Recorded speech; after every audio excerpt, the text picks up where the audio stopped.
Semua berawal dari permasalahan kekasih sang anak, ex-pejabat Ditjen Pajak Kementerian Keuangan Rafael Aluntri Sambodo ditetapkan sebagai tersangka oleh Komisi Pemberantasan Korupsi.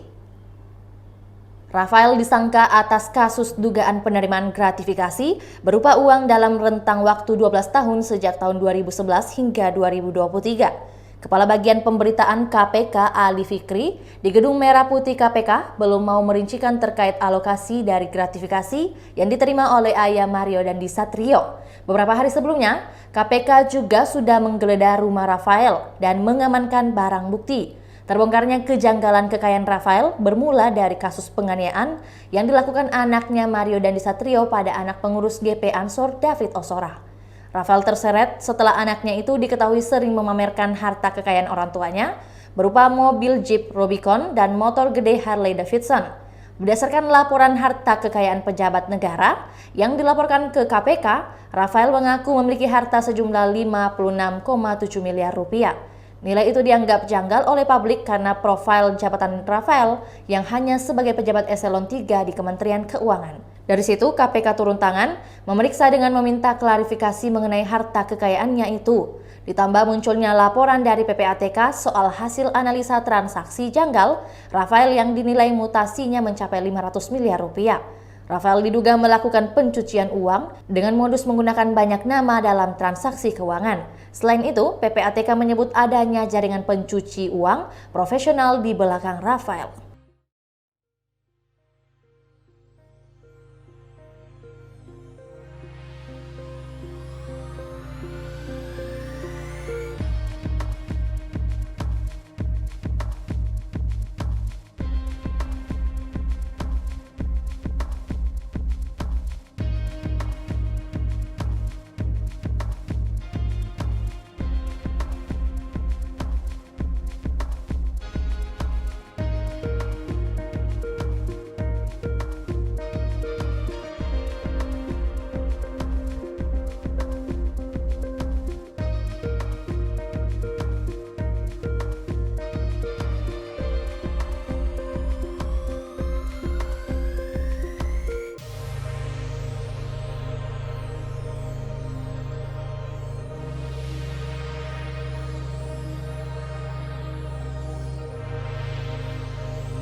Itulah tadi berita hot news kita pada hari ini. Saksikan berita hot news lainnya hanya di kanal YouTube dan Facebook Tribun Timur.